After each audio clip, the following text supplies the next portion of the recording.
Morning. नमस्कार दोस्तों, स्वागत है आप सभी का आज के मुख्य समाचार में। तो चलिए जानते हैं दिन भर की 25 बड़ी खबरों को फटाफट अंदाज में। पर आगे बढ़ने से पहले वीडियो को लाइक और चैनल को जरूर सब्सक्राइब करें, साथ में लगे नोटिफिकेशन को ऑन करें। चलिए वीडियो स्टार्ट करते हैं। भारतीय सेना की वायु रक्षा प्रभारी lieutenant general Sumer Ivan D'Cunha ने ऑपरेशन सिंदूर पर किया बड़ा खुलासा। ऑपरेशन सिंदूर वाली टीम के लिए मान गई सीएम ममता बनर्जी। टीएमसी से अभिषेक बनर्जी करेंगे विदेश दौरा। उत्तर प्रदेश में आम लोगों को लगा बड़ा झटका, बिजली दरों में 30% की बढ़ोतरी का ऐलान। बिहार विधानसभा चुनाव से पहले सीएम नीतीश कुमार ने 6 आईपीएस समेत बड़े पैमाने पर अधिकारियों का किया तबादला। तेजस्वी यादव ने गृह मंत्री अमित शाह को लिखा पत्र, अर्धसैनिक बलों को शहीद का दर्जा देने की मांग। पहलगाम अटैक के बाद नई टेंशन, आतंकियों की चाल देखकर सब हैरान, दिल्ली तक मचा हड़कंप। हांगकांग, सिंगापुर, चीन और थाईलैंड के बाद भारत में भी लौटा कोविड-19, केंद्र सरकार का अलर्ट। महाराष्ट्र सरकार में फिर से मंत्री बने एनसीपी नेता छगन भुजबल, केवल एक नेता के लिए हुआ राजभवन में शपथ ग्रहण। भारत ने दिखाई तुर्की को औकात, एविएशन, चॉकलेट से लेकर फ्रूट तक इन सब का हुआ बाइकआउट।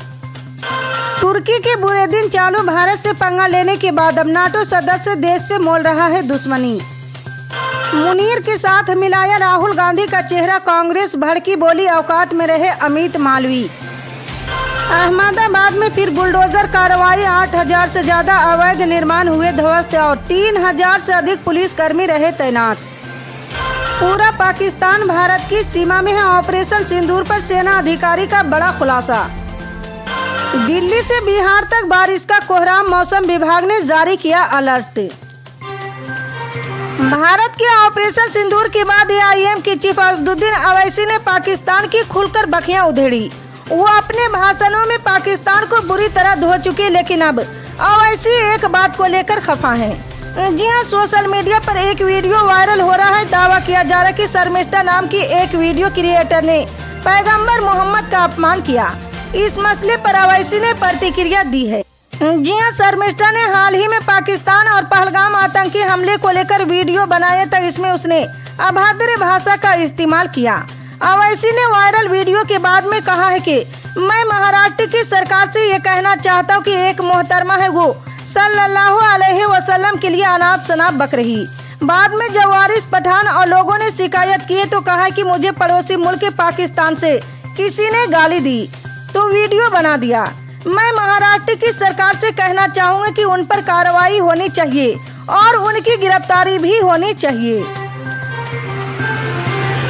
कोरोना वायरस एक बार फिर से कहर बरपा सकता है। बीते कुछ दिनों से देश में कोविड-19 की कई केस सामने आए हैं। जी हाँ, इसको लेकर स्वास्थ्य मंत्रालय ने अपडेट शेयर किया। पीटीआई की रिपोर्ट के मुताबिक देश में 19 मई तक कोविड के 257 एक्टिव केस दर्ज किए गए।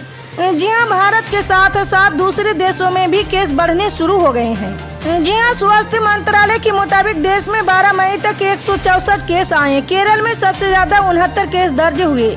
वहीं महाराष्ट्र और तमिलनाडु में भी कोविड-19 दस्तक दे चुका है।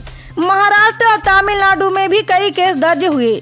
इसको लेकर केंद्र सरकार ने अलर्ट जारी कर दिया है। जम्मू कश्मीर में पहलगाम अटैक के बाद एक नई टेंशन सामने आई है। इस टेंशन ने दिल्ली तक हलचल मचा दी। जी हाँ, दरअसल जम्मू कश्मीर में एक चिंताजनक ट्रेंड देखने को मिल रहा। कम से कम 3 आतंकवादी घटनाओं में आतंकी भारतीय सुरक्षा बलों जैसे वर्दी में दिखाई दिए। इससे आम लोगों और सुरक्षा कर्मियों दोनों के लिए खतरे की पहचान करना मुश्किल हो गया है। जी हाँ, पहलगाम अटैक के बाद ही भारत ने एक्शन लिया है। भारत ने ऑपरेशन सिंदूर के तहत पाकिस्तान और पीओके में मौजूद ठिकानों को मिसाइल से तबाह कर दिया। जी हाँ, 2019 में बालाकोट एयर स्ट्राइक के बाद से ये सबसे आक्रामक सैन्य कार्रवाई मानी जा रही। जी हाँ, जांचकर्ताओं का मानना है कि पहलगाम हमले में शामिल कुछ आतंकवादी अभी भी दक्षिण कश्मीर में छिपे हो सकते हैं। बिहार विधानसभा में नेता प्रतिपक्ष तेजस्वी यादव ने केंद्रीय गृह मंत्री अमित शाह को एक पत्र लिखा, जिसमें उन्होंने सेना की तर्ज पर अर्धसैनिक बलों के शहीदों को भी बराबर का दर्जा और सुविधाएं देने की मांग की। जी हाँ, तेजस्वी यादव ने अपने पत्र में लिखा है कि मातृभूमि की रक्षा और देश की एकता और अखंडता की खातिर अपना सर्वस्व बलिदान करने वाले अर्धसैनिक बलों के वीर जवानों को शहीद का दर्जा दिया जाए। इसके साथ ही उन्होंने इन जवानों से संबंधित अन्य लंबित मांगों को भी उठाया है। जी हाँ, तेजस्वी यादव की इस मांग को लेकर आरजेडी सांसद मनोज झा ने एक प्रेस कॉन्फ्रेंस किया और गृह मंत्री को लिखे पत्र की जानकारी दी। मनोज झा ने अपने बयान में कहा कि तेजस्वी यादव ने गृह मंत्री को पत्र लिखकर ये मांग की कि शहीद का जो दर्जा सेना के जवानों को दिया जाता है वही दर्जा पैरा मिलिट्री फोर्सेस को भी दिया जाए। उत्तर प्रदेश में बहुत जल्द आम लोगों को बड़ा झटका लग सकता है, क्योंकि Uttar Pradesh power corporation limited यानी कि बिजली विभाग बिजली दरों में 30% की बढ़ोतरी करने की तैयारी कर रहा। जी हाँ, इसके लिए यूपीपीसीएल ने विद्युत नियामक आयोग में आय व्यय के आंकड़े दाखिल कर दिए, जिसमें 19,600 करोड़ की राजस्व का अंतर दिखाया गया है। ऑपरेशन सिंदूर का सच दुनिया के सामने रखने और पाकिस्तान को बेनकाब करने के लिए विदेश दौरा करने वाले सर्वदलीय प्रतिनिधि मंडल में टीएमसी से अभिषेक बनर्जी शामिल होंगे। सूत्रों का कहना है कि टीएमसी अध्यक्ष ममता बनर्जी अभिषेक बनर्जी को भेजने पर सहमत हो गई। जी हाँ, इससे पहले ममता बनर्जी ने इस प्रतिनिधि मंडल से दूरी बना ली थी। खबर ये थी कि उन्होंने यूसुफ पठान को भी जाने से रोक दिया। मोदी सरकार की इस टीम में यूसुफ पठान का नाम भी शामिल किया गया था। सोशल मीडिया पर अपने तीखे तेवर के लिए पहचाने जाने वाले मशहूर यूट्यूबर और भाजपा नेता मनीष कश्यप एक बार फिर विवादों में घिर गए हैं। जी हाँ, इस बार उनकी इतनी पिटाई हुई कि चोटों के चलते अस्पताल में भर्ती कराना पड़ा, जहां उनका इलाज चल रहा है। जी हाँ, सोशल मीडिया पर खुद मनीष कश्यप की टीम ने अस्पताल के बेड पर लेटी हुई एक फोटो शेयर की, जिसमें टीम ने लिखा कि मनीष कश्यप जी अस्पताल में भर्ती है। आप सभी उनके लिए भगवान से प्रार्थना कीजिए, शीघ्र स्वस्थ होकर वो आपके बीच लौटे। जी हाँ, यह घटनाक्रम सोमवार दोपहर का जब मनीष कश्यप पटना मेडिकल कॉलेज अस्पताल पहुंचे थे। बताया जा रहा है कि वो किसी मरीज की पैरवी करने के लिए अस्पताल गए थे।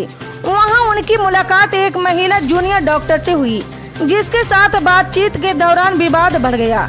देखते ही देखते बहस इतनी तीखी हो गई कि अस्पताल परिसर में हंगामा मच गया। राजधानी दिल्ली समेत देश के अधिकांश राज्यों में मौसम का मिजाज तेजी से बदल रहा है। एक तरफ कई राज्यों में बारिश, आंधी और गरज चमक की स्थिति बनी हुई, तो वहीं दूसरी ओर कुछ क्षेत्रों में लू और भीषण गर्मी लोगों को बेहाल कर रही। जी हाँ, भारतीय मौसम विभाग ने कई राज्यों के लिए ताज़ा वेदर अपडेट जारी किए, जिसमें बंगाल की खाड़ी में बने सर्कुलेशन और पश्चिमी विक्षोभ को मुख्य कारण बताया गया है। जी हाँ, दिल्ली और एनसीआर में आज हल्की सी मध्यम बारिश के साथ धूल भरी आंधी चलने का अनुमान है। मौसम विभाग के मुताबिक अधिकतम तापमान 38 से 39 डिग्री सेल्सियस और न्यूनतम तापमान 26 से 28 डिग्री सेल्सियस के बीच रहेगा। लोगों को खुले में निकलते समय सावधानी बरतने और मास्क या चश्मे का उपयोग करने की सलाह दी गई है। बीजेपी आईटी सेल के प्रमुख अमित मालवीय ने मंगलवार को कांग्रेस नेता राहुल गांधी पर तीखा हमला करते हुए उन पर हालिया ऑपरेशन सिंदूर के दौरान भारत की सैन्य सफलता को कमतर आंकने और पाकिस्तान की भाषा बोलने का आरोप लगाया। साथ ही साथ पूछा कि क्या राहुल गांधी का अगला टारगेट निशाने पाकिस्तान है। मालवीय के बयान के बाद सियासत गर्मा गई है और कांग्रेस नेता पवन खेड़ा ने पलटवार किया है। जी हाँ, पवन खेड़ा ने कहा कि अमित मालवीय औकात में रहे, मुखबिरी की आदत इनकी ही है। देश में सिर्फ एक व्यक्ति को निशाने पाकिस्तान मिला, वो है मोरारजी देसाई। 1990 में तब बीजेपी की समर्थन से वीपी सिंह की सरकार थी। क्या बीजेपी ने इसका विरोध किया? मोरारजी देसाई की मुखबिरी करके भारतीय एजेंसियों की जानकारी जियाउल हक को दी थी। इसके एवज में हमारे रो को भारी नुकसान हुआ था। बिहार विधानसभा चुनाव इसी वर्ष से अक्टूबर या नवंबर में संभावित है। इसको लेकर जहां राजनीतिक स्तर पर गहमागहमी, वहीं बिहार में प्रशासनिक स्तर पर भी काफी हलचल है। जी हां, चुनावी वर्ष में एक बार फिर बिहार सरकार ने बड़े पैमाने पर अधिकारियों के तबादले किए। नीतीश सरकार ने भारतीय पुलिस सेवा और प्रशासनिक सेवा के 36 अधिकारियों का तबादला कर दिया। जी हां, इसके तहत 6 IPS, 36 ADO, ADM और कई DDC का तबादला किया, जबकि कई सीनियर डिप्टी कलेक्टर को ADM के पद पर पदस्थापित किया है। जी हाँ, बता दें कि विधानसभा चुनाव में एडीएम ही विधानसभा क्षेत्र के निर्वाचन पदाधिकारी होते हैं। इसी तरह की पल पल के अपडेट जानने के लिए जुड़े रहे हमारे MSP न्यूज के साथ। मिलते हैं अगली बड़ी खबर में, तब तक के लिए जय हिंद।